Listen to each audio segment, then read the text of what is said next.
Let's read this first story and talk about weird whatever with Florida. The Daily Mail reports Florida's Governor Ron DeSantis is applauded by children as he officially strips Disney of its 55-year-old special tax and land privileges after Biden slammed ugly GOP for going after Mickey. I kind of feel like this country is pretty much falling apart. I will say it's funny that they bring in a bunch of kids. They have a photo of this. They had a photo. Here we go. Look at this. They have CRT is in a circle with a line through it. Is there a word for that? When they Anti-CRT? when they put a circle with a line through it, crossing something out or whatever. But they brought a bunch of kids and they're all clapping and cheering. I think that's funny. I like what he's doing though. I like what Ron DeSantis is doing, and we can see that Disney continues to drop in its stock prices. So I'll just start off by saying this. There was a protest in Disneyland that I went to. Oh no, that was Disney World. That's the one in Florida. Disney World's in Florida? World, yeah. The other one's in Anaheim. Okay, California. so I was at Disneyland. There was a protest for Black Lives Matter. I don't think it was necessarily Black Lives Matter, but it was the same issues. And the police did everything in their power to protect Disney. And they were on horseback with bokken.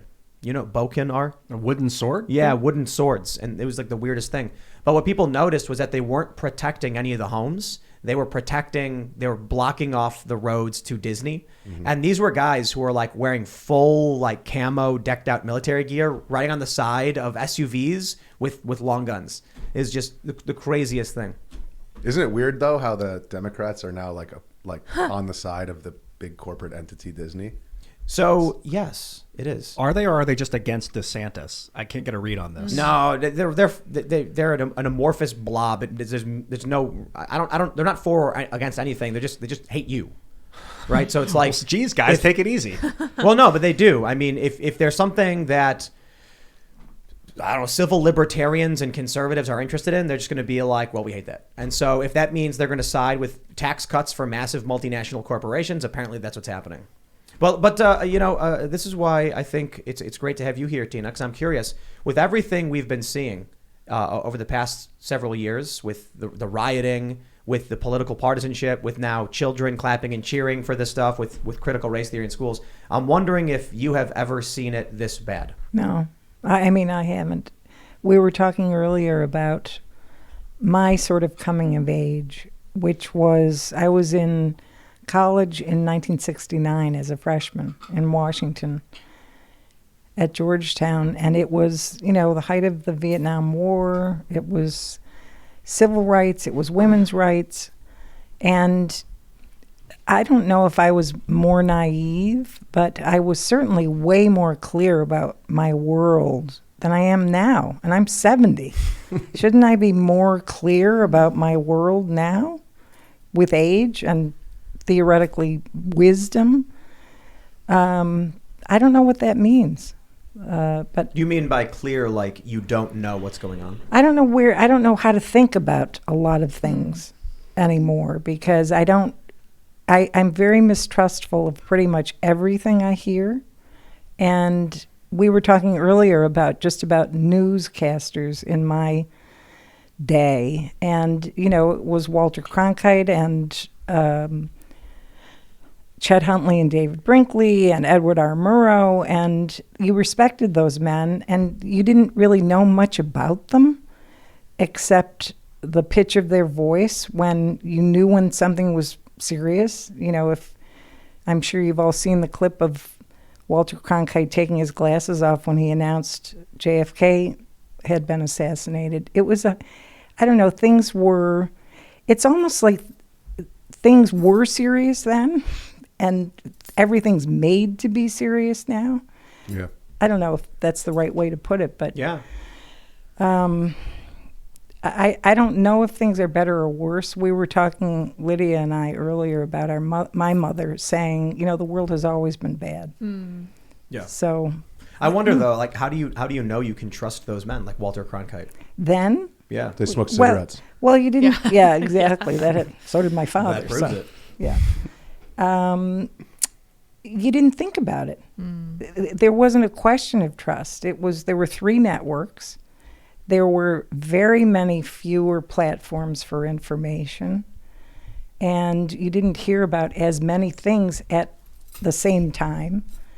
And it was, I don't know, it was just easier. It's possible they were lying.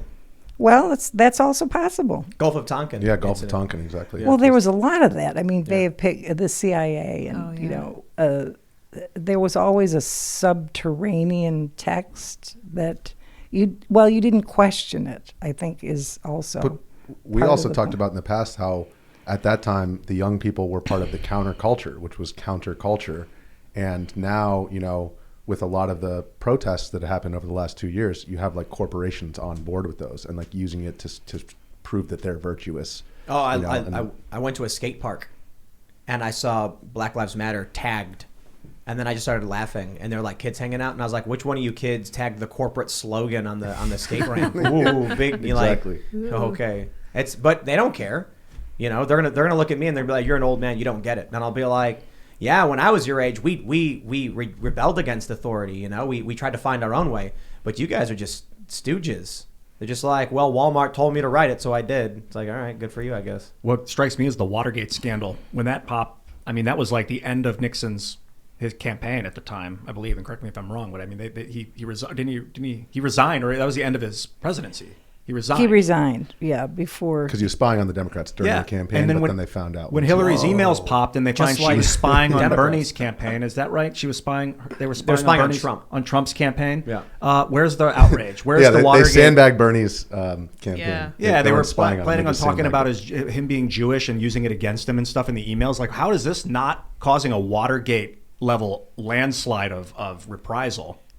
Because there's a military-industrial complex, and now the spy network. It's like they've been trying to build this technocracy since 1913. The Rockefeller, the military-industrial, basically the Federal Reserve was the beginning of it with, what's his name, Woodrow Wilson. And now they have the technology in place to actually spy with the Patriot Act and things like that.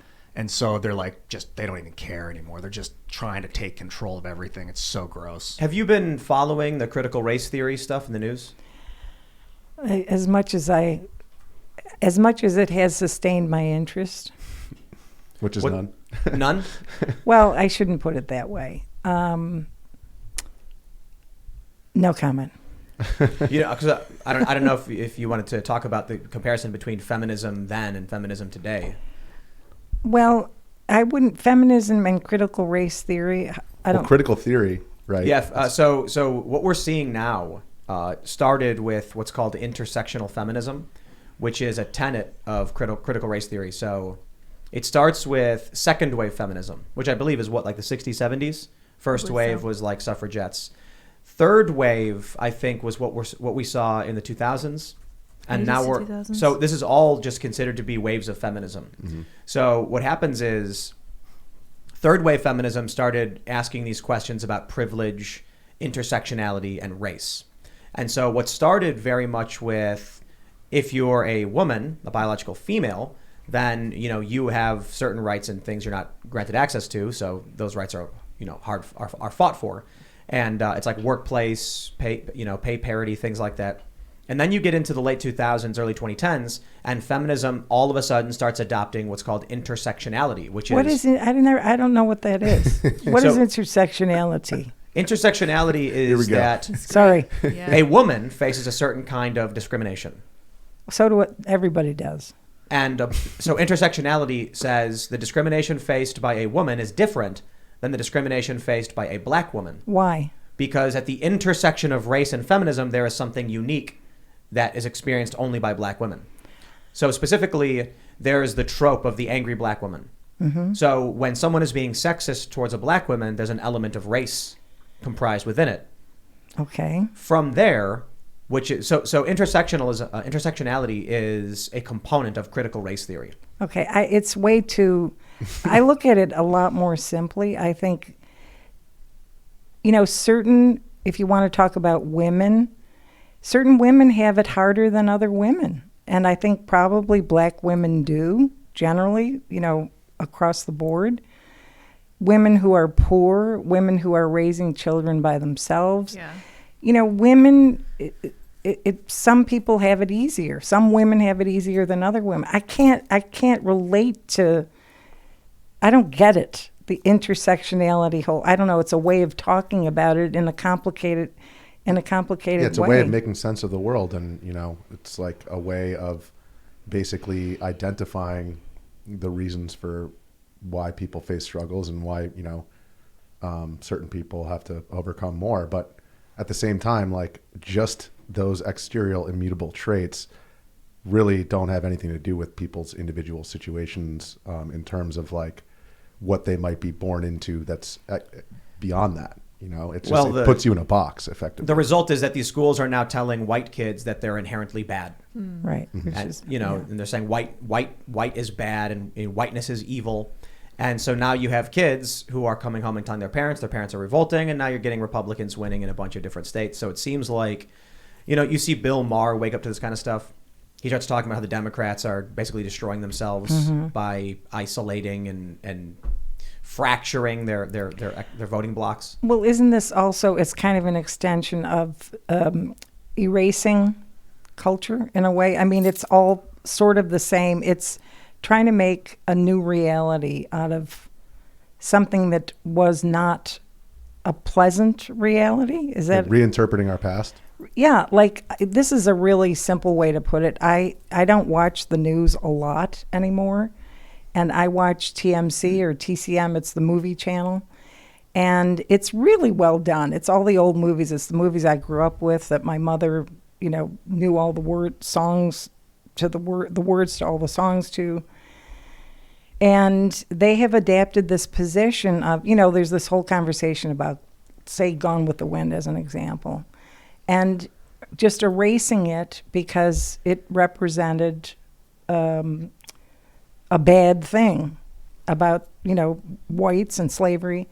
But there's no point in erasing any of it. Let's face what it was and move on. And isn't it a similar kind of conversation? Well, now, California just tried repealing their civil rights provision from their constitution. The Democrats in California wanted to repeal the anti-discrimination provision, which prevented discrimination on the basis of race. And their argument was, we need to discriminate on the basis of race to help minorities.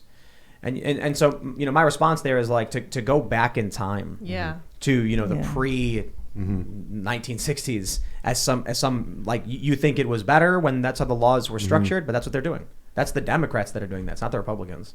And then it's a question of how far you go back in time, because,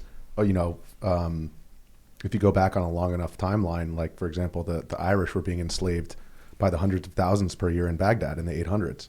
And at that time, the Arabs were the dominant culture in the world. And the Irish? Yeah, the Irish were getting dragged over to basically slave markets all over the world by the Vikings and stuff like that. They just come in, grab them, and, drag and the them British over, end too, up in Baghdad. And the Slavs, which is where slave comes from.